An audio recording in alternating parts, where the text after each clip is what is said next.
सुप्रभात प्यारे बच्चों। हिंदी की कक्षा में आपका हार्दिक स्वागत है। बच्चों, आज हम पढ़ेंगे अपठित काव्यांश के विषय में।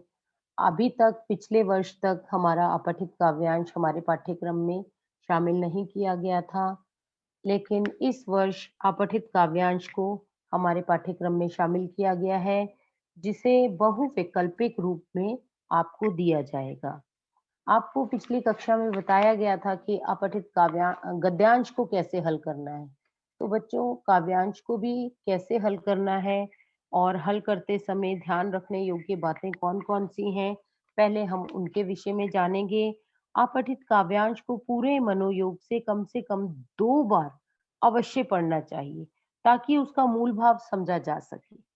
काव्यांश में दिए गए कठिन शब्दों का अर्थ जानने का प्रयास करना चाहिए। प्रत्येक प्रश्न का उत्तर काव्यांश में ही खोजना चाहिए। काव्यांश के बाहर के मिलते-जुलते भाव वाले उत्तरों पर ध्यान नहीं देना चाहिए। वैकल्पिक उत्तर का चयन करते समय प्रसंग को ध्यान में अवश्य रखना चाहिए। शीर्षक का चयन करते समय ध्यान रहे कि शीर्षक काव्यांश की मूल भावना को प्रकट करता हो। उसमें काव्यांश से संबंधित मुख्य पक्ष शामिल हों। मात्र पहली और अंतिम पंक्ति के आधार पर शीर्षक का चयन ना करें। शीर्षक संक्षिप्त हो, आकर्षक हो, सार्थक हो। दिए गए विकल्पों में से सर्वाधिक उचित विकल्प को अपने उत्तर के रूप में चुनना चाहिए। काव्यांश पर आधारित प्रश्नों के सही विकल्प को एक बार फिर से जांच लेना आवश्यक है। तो बच्चों, ये काव्यांश को हल करते समय ध्यान रखने योग्य बातें मैंने आपके साथ साझा की, तो आप इन्हें ध्यान में रखिए। एक-एक नंबर के 5 आपको प्रश्न दिए जाएंगे और आपको काव्यांश दिए जाएंगे 2। आपके पास चॉइस होगी, आपके पास विकल्प होगा कि आप 2 जो काव्यांश है उनमें से किसी एक काव्यांश को चुन सकते हैं, जो आपको अच्छा लगे, आपके मन को अच्छा लगे, जिससे आप हल कर सकते हो। आपको पढ़ने में अच्छा लगे तो आप उसे पहले ही निर्धारित समय जो आपको रीडिंग करने के लिए दिया जाता है, उसमें आप उसको पढ़ सकते हैं। उसका चयन आप कर सकते हैं कि आपको कौन-सा काव्यांश करना है। इसके अतिरिक्त बच्चों, आपको हर एक पंक्ति को ध्यान से देखना है, हर एक शब्द को ध्यान से देखना है। आपको उसमें अलंकार भी पूछा जा सकता है, रस भी पूछा जा सकता है, काव्य गुण भी पूछा जा सकता है। तो ये सारी चीज़ें जो हैं बच्चों ध्यान में रखने योग्य हैं। आपको उस पर व्याकरणिक तरीके से भी कोई प्रश्न पूछा जा सकता है। तो ये रस, छंद, अलंकार जो मैंने आपको बताए, ये मैंने उसी के अंतर्गत बताए। तो आइए यहाँ पर अभ्यास के लिए हम थोड़े से काव्यांश हैं, जिन पर हम ध्यान देते हैं और आशा है आप ऐसे ही शांति बनाए रखेंगे कक्षा में। और जब मैं आपसे आपको काव्यांश पढ़ने के पश्चात जब मैं आपसे काव्यांश का सही विकल्प पूछूँ, तो कृपया जिसका नाम मैं लूँ, वह विकल्प बताएँ। शांति बनाए रखें। हाँ जी, तो अब ध्यान से आप श्रवण करेंगे। गाँव हो रहे शहर हमारे, गाँव हो रहे शहर हमारे, बाकी सब कुछ अच्छा है। रिश्ते अब व्यापार हो रहे, बाकी सब कुछ अच्छा है। उत्पादन में बढ़त हो रही, खेतों से खलिहानों तक। उत्पादन में बढ़त हो रही, खेतों से खलिहानों तक। फिर भी भूखे बढ़ते जाते, फिर भी भूखे बढ़ते जाते, बाकी सब कुछ अच्छा है। चौड़ी सड़कें पक्की गलियां, चौड़ी सड़कें पक्की गलियां और बिजली की जगमग में दिल की दूरी बढ़ती जाती, बाकी सब कुछ अच्छा है। चौपालों की मीठी बातें, चौपालों की मीठी बातें, दूरदर्शनी संस्कृति में तीज और त्योहार खो रहे, बाकी सब कुछ अच्छा है। कोर्ट कचहरी ऑफिस थाने, कोर्ट कचहरी ऑफिस थाने, मोटर गाड़ी अफसर से अमन चैन के दिवस हिराने, बाकी सब कुछ अच्छा है। घर से आई जब ये पाती, पाती का अर्थ होता है बच्चों पत्र, लेटर।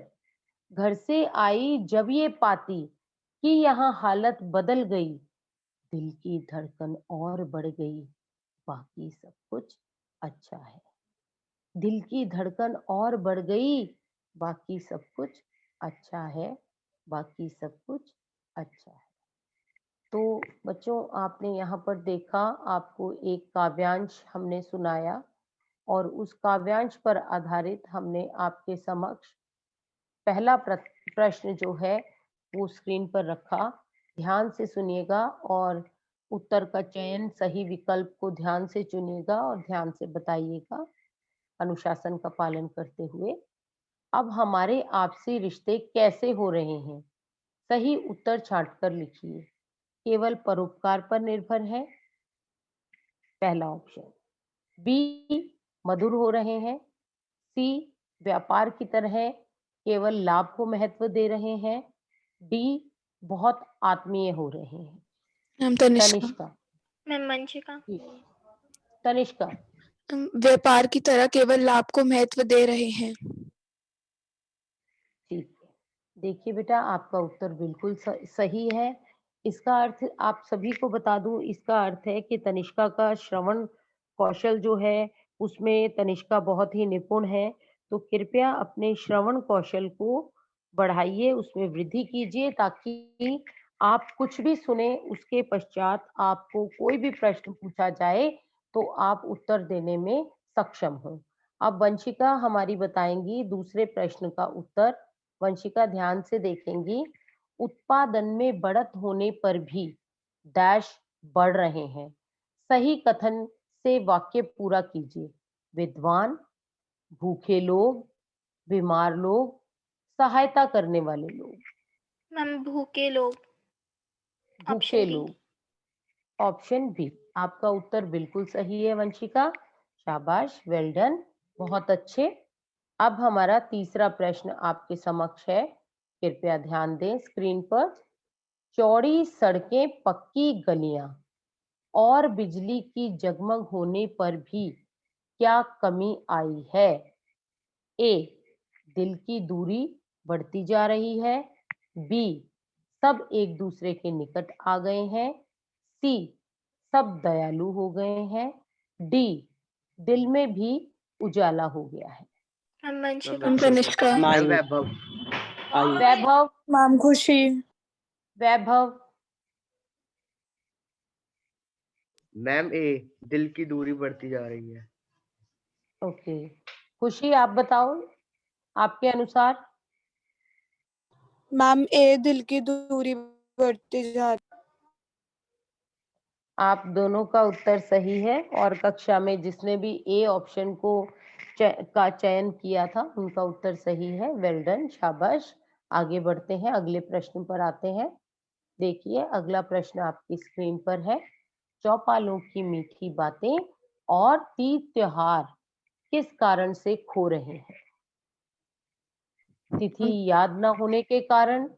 बी, दूरदर्शन की बनावटी संस्कृति के कारण। सी, व्यस्तता के कारण। डी, समय ना होने के कारण। खुशी। मैम वंशिका। तनिष्का।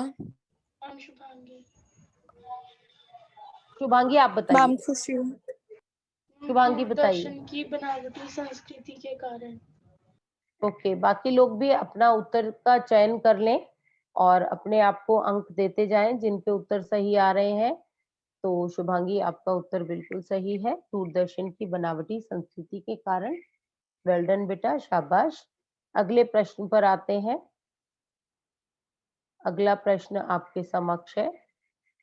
अमन चैन के दिवस कहाँ खो गए हैं? ए, घूमने फिरने में। बी, मौज मस्ती में। सी, समाज सेवा करने में। डी, कोर्ट कचहरी ऑफिस थाने आदि के चक्कर में। Ma'am Tanishka. Ma'am Vanshika. Ma'am Vaibhav. Ayush. Ayush. Ma'am option D, कोर्ट कचहरी ऑफिस थाने आदि के चक्कर में। बिल्कुल सही है आपका उत्तर, कोर्ट कचहरी ऑफिस थाने आदि के चक्कर में। वेल डन, शाबाश। आगे बढ़ते हैं। आगे हमारा दूसरा पैसेज है, इसको ध्यान से सुनिएगा। छोड़ो भी, ऐसा तो जीवन में होता है, जो कभी मिलता है वह कभी छिनता है, लेकिन इससे डरकर संध्या के सिंदूरी प्रकाश में मंजरित तुलसी के नीचे दिया जलाना थोड़े ही बंद किया जाता है। भगवान बात सुने ना सुने तो भी मंदिर तो मंदिर ही है।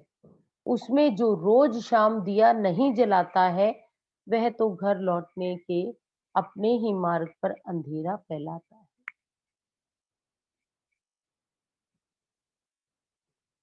इसका प्रश्न एक ध्यान करेंगे, सुनेंगे। जीवन में प्रायः घटनाएं होती ही रहती हैं।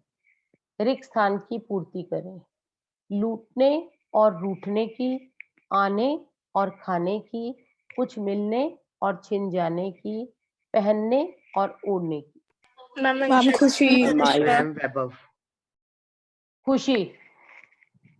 मैम कुछ मिलने और छिन जाने की। कुछ मिलने और छिन जाने की। खुशी, वेल डन बेटा, शाबाश। आपका उत्तर का चयन बिल्कुल सही है। अगला प्रश्न आया है आपकी स्क्रीन पर। मंजरित तुलसी के नीचे दिया जलाने का आशय क्या होगा? ए, तुलसी को हरा भरा रखना। बी, जीवन की हर परिस्थिति में आस्था बनाए रखना। सी, दिया जलाकर पूजा करना। डी, भजन करना। Ma'am ma'am Tanishka. Vanshika. Ma'am Shubhangi. Vanshika. Ma'am option B, जीवन की हर परिस्थिति में आस्था बनाए रखना। आपका उत्तर ठीक है शुभांगी, वेल डन, शाबाश। अगला प्रश्न देखिए। घर लौटने का मार्ग कैसे मार्ग को कहा गया है? घर लौटने का मार्ग कैसे मार्ग को कहा गया है? ऑप्शन ए, घर जाने वाले रास्ते को। बी, घर जाने वाली गली को। सी, सुख और विश्वास से पूर्ण जीवन को। डी, निराशा और हताशा को। Ma'am ma'am Shubhangi. वंशिका। शुभांगी। निराशा और हताश को। हताशा को। You mean which option? हम ऑप्शन डी। Option D. आपका उत्तर बेटा गलत है। उत्तर का चयन आपने गलत किया है। यहाँ प्रश्न था आपका, घर लौटने का मार्ग कैसे मार्ग को कहा गया है? निराशा और हताशा को थोड़ी ना। जब कोई घर लौट रहा है तो उसका मतलब क्या है? सुख और विश्वास से पूर्ण जीवन। ठीक है, निराश हताश होकर घर थोड़ी ना कोई आता है। अगला प्रश्न देखेंगे। अंधेरा फैलाता है का आशय है या वाक्य को पूरा करना है हमें। वी हैव हमारे पास 4 ऑप्शंस हैं यहाँ पर। पहला ऑप्शन है निराशा से भरा जीवन। दूसरा ऑप्शन है रात का अंधेरा। तीसरा ऑप्शन है कम रोशनी वाली रात। चौथा ऑप्शन है अंधेरे को विस्तार देना। मैम तनिष्का। हाँ जी बेटा। मैम ए ऑप्शन निराशा से भरा जीवन। निराशा से भरा जीवन। आपका उत्तर बिल्कुल, चयन जो आपने किया बिल्कुल सही है। वेल डन, शाबाश तनिष्का। अगले प्रश्न पर चलते हैं। मंजरित शब्द में मूल शब्द और प्रत्यय बताइए। इसमें ध्यान दीजिए, बी और सी ऑप्शन सेम है आंसर, बट आप परेशान मत होइए। आप बी कॉन्फिडेंट, आत्मविश्वास से देखिए और अपने मन से पूछिए कि सही इसमें कौन सा है और आप उसी का चयन कीजिए। मैम खुशी। तनिष्का। खुशी बताओ बेटा। Ma'am B part. B part. कोई और? तनिष्का आप बताइए। मैम बी और सी। बी एंड सी। कोई और बताना चाहेगा? वैभव आप बताएंगे? Ma'am B. बी। ओके, किसी और ने बताना है? शुभागी, Vanshika? B option. B B option. बेटा आप सबका गलत है आंसर। इसका उत्तर था डी, मंजरी जमा इत। मंजरी पूरा शब्द है, मूल शब्द है, और इत उसमें प्रत्यय जुड़ा हुआ है। ठीक है बेटा। अब इसके बाद आपका आगे तीसरा पैसेज जो है, हमारा काव्यांश जो है वो शुरू होता है, जो कि हम कल की कक्षा में करेंगे। अभी हम आज की कक्षा यहीं समाप्त करते हैं, क्योंकि हमारा समय समाप्त हो रहा है। तो आशा है आपको इसमें आनंद आया होगा। आपने पूर्ण रूप से 100% अपनी सहभागीदारी इसमें अदा की, जिसके लिए आपका बहुत बहुत आभार। कल फिर मिलेंगे। धन्यवाद।